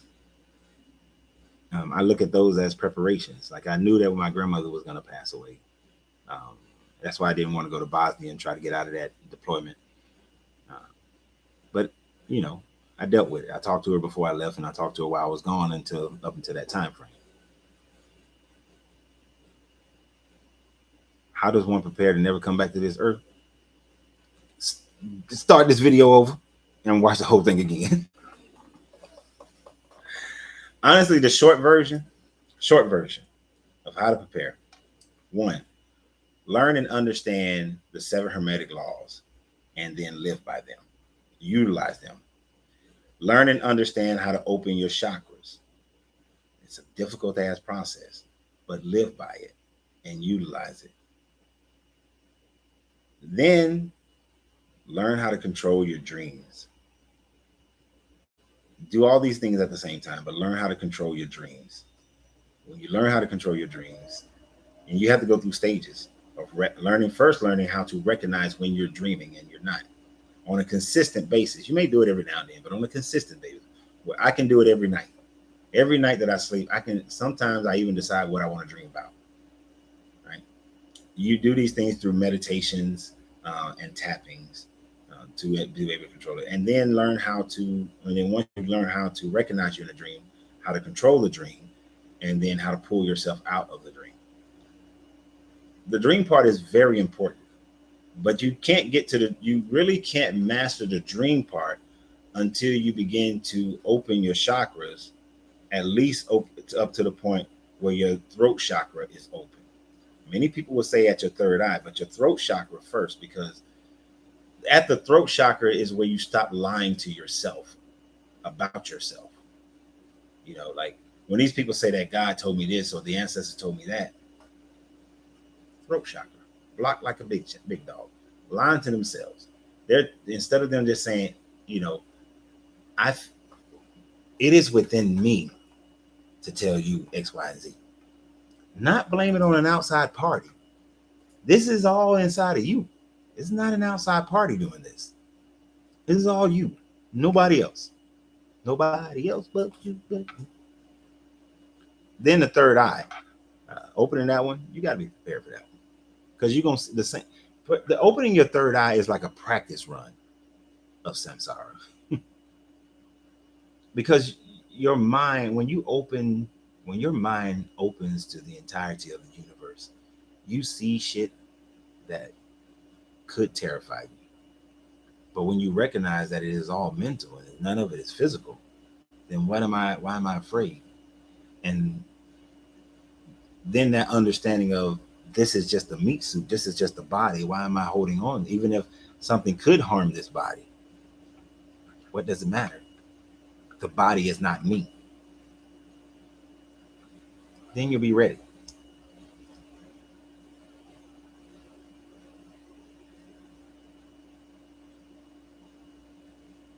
They took some shrooms while it was on the beach. That would be interesting. I love hearing people's journeys.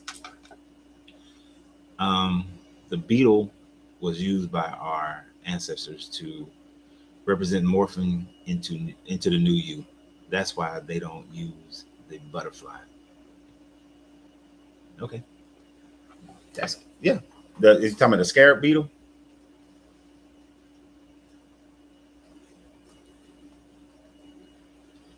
But it's all a metamorphosis.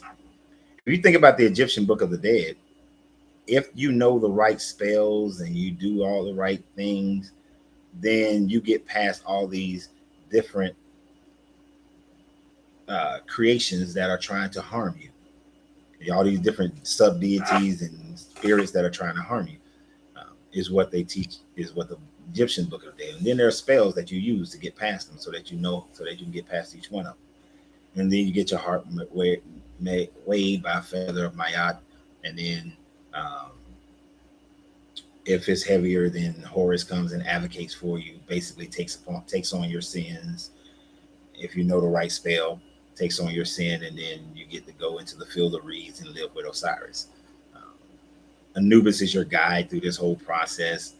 And if Anubis is guiding you, it's kind of like in this version, you have a guide. And then you go live in the field of reeds. And you pretty much live a similar lifestyle to what you already lived on Earth. Which kind of sucks to me a little bit there. I don't want to live this. I want to live the same lifestyle.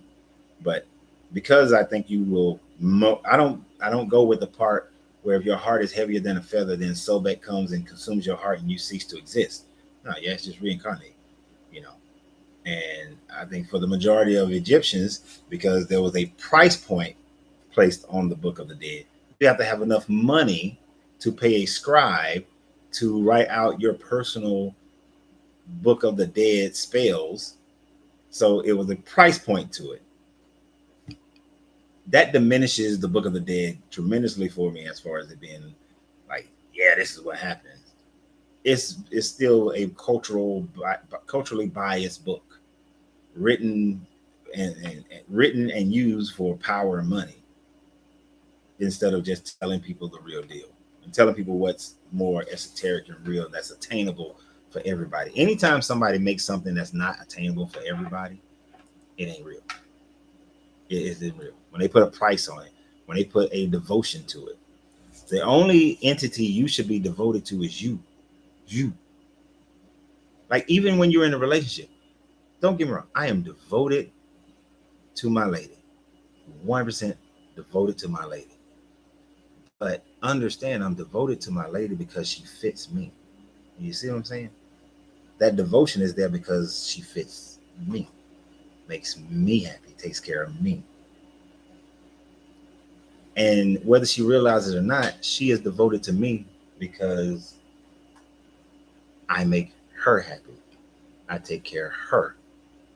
So it is a symbiotic relationship that is, we are devoted to each other out of the happiness we gain ourselves, out of the joy and the peace and the tranquility and the other physical manifestational desires that we have for ourselves. That's any relationship. That's your friendships. That's all of them. I even take that to the extreme of family. Blood ain't family. Relationship is family. So some people, you just my family because of bloodlines. That's it. You can look at our relationship, because some people in my family, I don't like them. And if they weren't blood, I'd never be around them because I don't like them. So this journey is just for you, just you. And the more you can recognize the false, well, the more you can recognize that you are living in your own personal universe right now, and everything around you is a mental projection of the decisions that you have made in your life, and that you can change any of them at any time. When you recognize that you can change them, people, some people are losing their shit because I said moving to Puerto Rico. When the hell you just gonna move to Puerto Rico? You can't just move to Puerto Rico. Man, you need to set you my brother, man, you need to make sure you got everything set up, man, before you leave. Maybe you need to wait until 2025 before you leave, or 2026 before you leave, because you need to make sure you got it. I don't give a damn. When it all comes to truth, if it was between staying here and this cigar lounge succeeding even more so, or if I leave, it's going to fall apart. Guess what I'm doing? I'm leaving. This cannot hold me here. This does not anchor me here. I'm going where I want to go.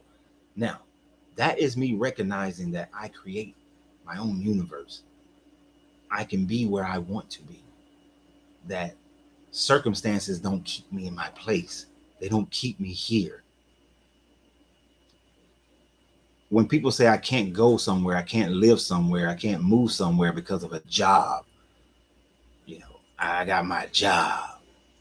What am I gonna do without my job? Start over, build a new life, create a new life, manifest a new life. But see, to me, those are all excuses. Now, a person who is holding on to I can't leave Atlanta because of my job. I mean, what am I gonna do somewhere else? How am I gonna facilitate? I don't make enough money. You're the reason why you don't make enough money. You're the reason why you don't have enough money. I ain't gonna say make enough money. You're the reason why you don't have enough money. Because you can save. You can save money no matter what job you have. You can save. You can decide to move and facilitate everything for your move at any time, uh, because you make the decision. You see, that is you changing the matter world Just you changing the matter world to suit you instead of you suiting the matter world, because most people are living in places and they didn't decide to be there in the first place. You were born there, your job transferred you there, the military, that's where you got dropped off in the military. Uh, that's where you went to college. And these are the people who came and offered opportunity. This is a friend that I knew, and he lives over there, and he hooked me up with a job. You know, you, my parents got old, so I want to go live there with my parents, be there for my parents. You know, there's some condition got you where you at. How many people are living where they actually chose, I want to be here? I know very few people who say, you know what, I want to live in Atlanta. I'm packing my shit up and going. And they move. There's one girl, I thought she was dumb as hell the way she did it. She could have done it better. But she was like, God is telling me I need to go to California. That's where I'm gonna find my husband. That's where I'm gonna become a movie star. And she just packed her kids up and she just left with no preparation. That part is the part that bothered me. No preparation. No problems with her, saying that, you know what, I'm about to go. I'm leaving. I'm changing my environment. I'm changing my perspective. I'm making a decision of where I want to be. But even in that, she wasn't saying that she wanted to be there. She's saying God told her to go there.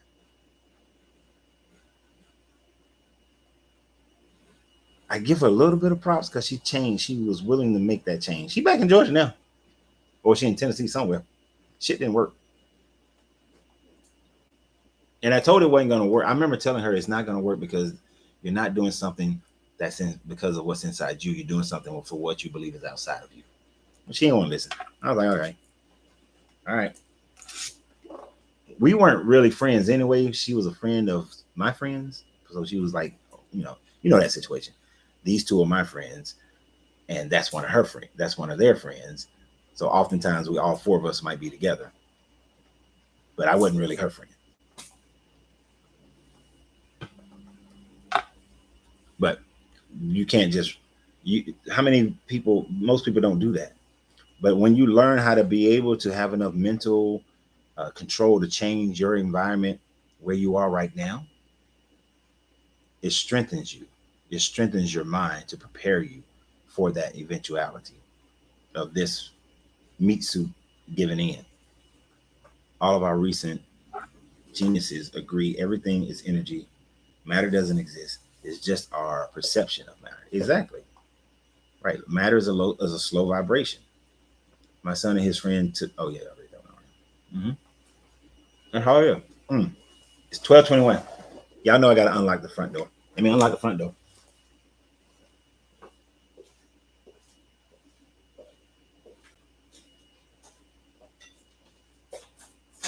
Unlocking the door. Baby, I need you over. Wish I could taste. Kiss you down by your waist. He treat you wrong. Wish I could show you love. Wish I could make you know it. Stop ringing. Like if I put it on airplane mode, it won't let me connect for some reason. So that's why it has to be on there. One day I'm just gonna have cameras and not use a phone at all. Uh, Actually, all these donations, that's what I'm gonna do.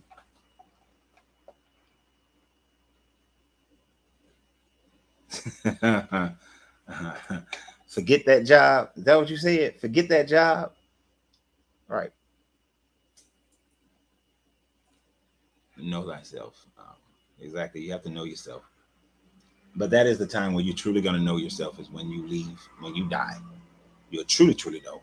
But go through to know as much about yourself as you possibly can now to prepare you for it. Five change infinity all the same. Five change infinity. I don't know what that means. We are definitely in overtime now. So let me see if I missed. Oh, y'all was communicating today. I like y'all. I want to talk today. I think I hit most of the things that everybody asked or talked about.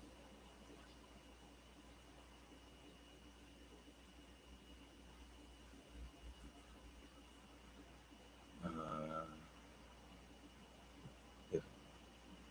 If enough of us firmly realize that love is our only path to ascension, we will finally level up.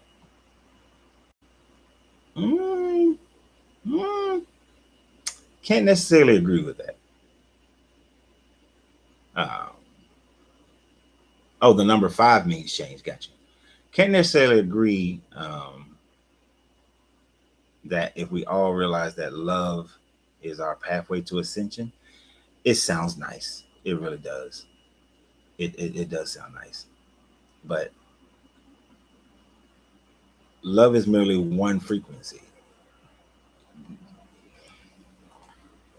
In order to connect with the all, to connect with the universe, we have to connect with all frequencies.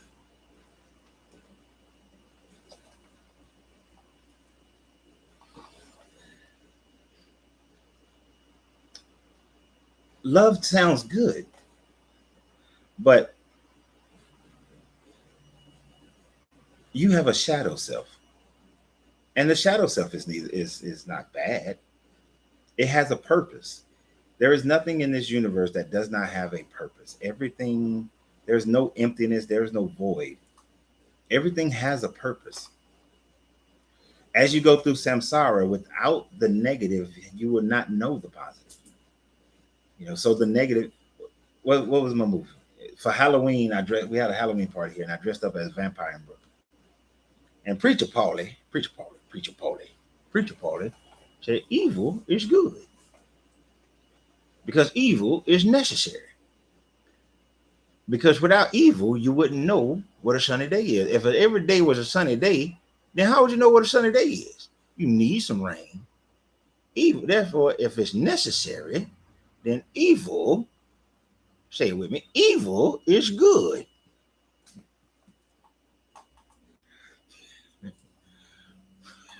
What are you doing?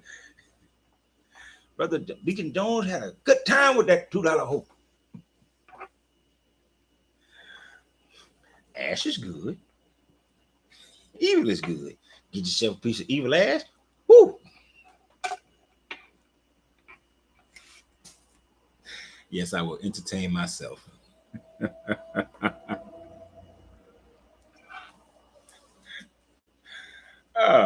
But it's all about duality. I don't know. Your name doesn't show up, so I can't call you by your name. Look like you got a little Boondocks guy on there. I don't have my glasses on, but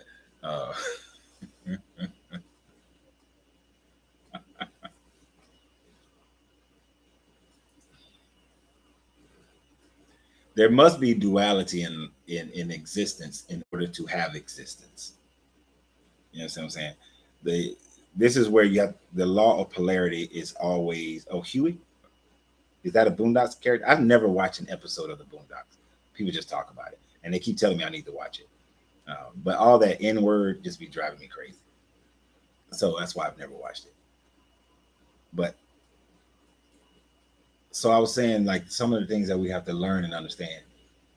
The law of polarity, everything exists on a pole. And since everything exists on a pole, there is the things to the right and there are things to the left, but they're all one and the same. You cannot have good without there being bad.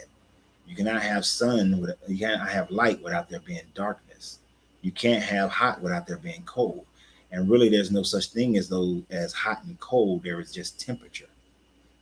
So identifying what the pole is, what is good, what is bad, from the perspective of whom do we determine good and bad? From the perspective of whom do we determine moralities? Who has that? Who decides that? Who decides the morality? At some certain points in time, the morality that you could take your wife onto the courthouse steps at 12 noon on the first Sunday and hit her with a whip no longer than 12 inches was a good thing. It kept her in line. It made sure she understood who the man is. It was a good moral thing that you could do in America in the 1800s and earlier. That law wasn't even taken out. It's still on the books in Virginia, but until women's right laws and human right laws came into place, that was a valid law and moral thing. It was moral. Every form of slavery has been moral in certain time frames. So who decides good and bad? Now there are some basic ones to me. As long as you don't do whatever the hell you want to do in your life, as long as you don't infringe on somebody else's ability to make themselves happy. Things like rape has always been bad. Things like stealing has always been bad. The main reason why is because you're infringing upon someone else. Right? Do unto the others as you would have them do unto you. That's pretty much the same thing of what I'm saying. Don't rape because you don't want to be raped. Don't steal because you don't want to be stolen from. But in doing either one of those, you're taking from someone else. You know, you're inhibiting their abilities. So we don't do it. That is the only measure of good and bad.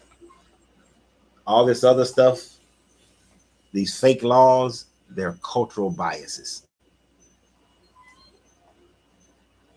So anything that fits into, if I do this, I am harming someone else in order for me to have my happiness, that's bad. So if it can fit into that category, that's bad. So all these things exist on a pole. We have to come to recognize the pole. And then we want to vibrate to the higher side of the pole where we don't infringe upon someone else's ability for them to do something. I'm not saying you can't compete.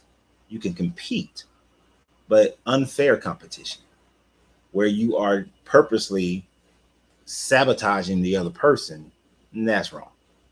But when it's just fair competition, if another cigar lounge open across the street, I cannot say that they are doing a bad thing. They're competing. They're doing business. See what I'm saying? So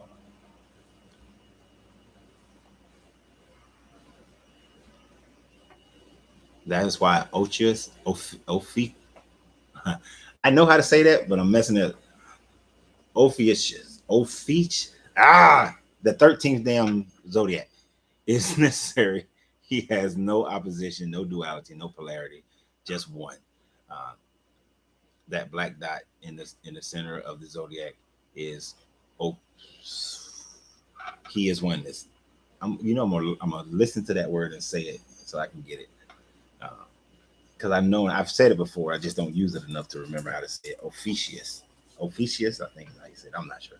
Anyway, but yes, oneness is the key.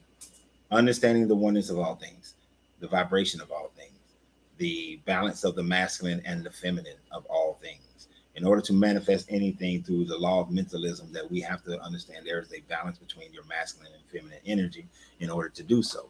And that is within all things, there must be a masculine and a feminine. All right. There is no one above the other, but balance between the two. But yeah. But we are going to get ready to close on out, peoples. It's 12:30. Gotta get ready for my day.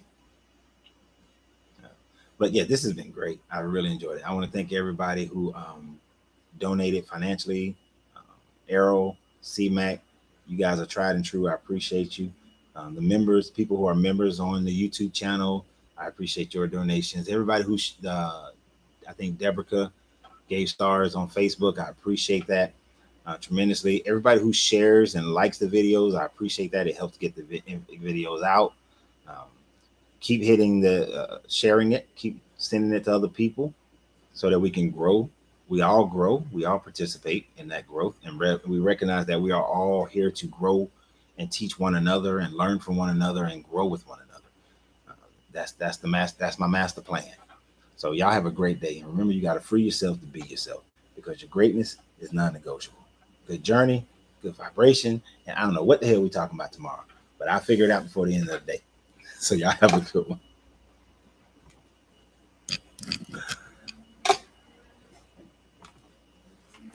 Hit them buttons.